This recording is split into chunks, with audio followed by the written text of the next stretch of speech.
Hai, saya Windri Dezentia, Jabatan Penata Kelola Pemberdayaan Perempuan dan Perlindungan Anak, Pemerintah Kabupaten Subang.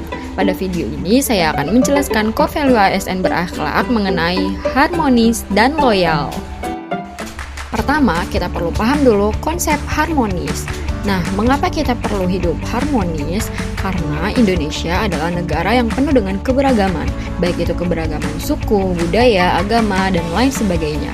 Keberagaman ini dapat memicu munculnya konflik, sehingga kita perlu harmonis dalam menjalani kehidupan sehari-hari sebagai warga Indonesia. Jadi, harmonis itu apa sih? Nah, harmonis adalah kerjasama antara berbagai faktor untuk menghasilkan suatu kesatuan yang luhur. Dalam konteks kerja, harmonis berarti mampu membangun hubungan kerjasama yang saling menghargai, terbuka, dan mendukung agar tercipta suasana kerja yang produktif demi mencapai tujuan organisasi. Selanjutnya, kita perlu melakukan perubahan mindset sebagai bentuk etika ASN dalam organisasi dan masyarakat. Yang pertama, merubah penguasa menjadi pelayan, kemudian merubah wewenang menjadi peranan, dan yang ketiga, menyadari bahwa jabatan publik adalah amanah yang harus dipertanggungjawabkan bukan hanya di dunia, tapi juga di akhirat. Kemudian, panduan perilaku harmonis. Yang pertama, menghargai setiap orang apapun latar belakangnya, kemudian suka mendorong orang lain, dan yang ketiga, membangun lingkungan kerja yang kondusif. Kemudian, apa saja sih peran ASN harmonis? Yang pertama, bersikap netral dan adil, kemudian mengayomi kepentingan minoritas, dan toleran dengan perubahan. Oke, sekarang kita masuk pada konsep loyal. Loyal berasal dari bahasa Perancis yang artinya mutu dari sikap setia. Dalam konteks kenegaraan, loyal dapat diartikan sebagai sikap yang berdedikasi dan mengutamakan kepentingan bangsa dan negara.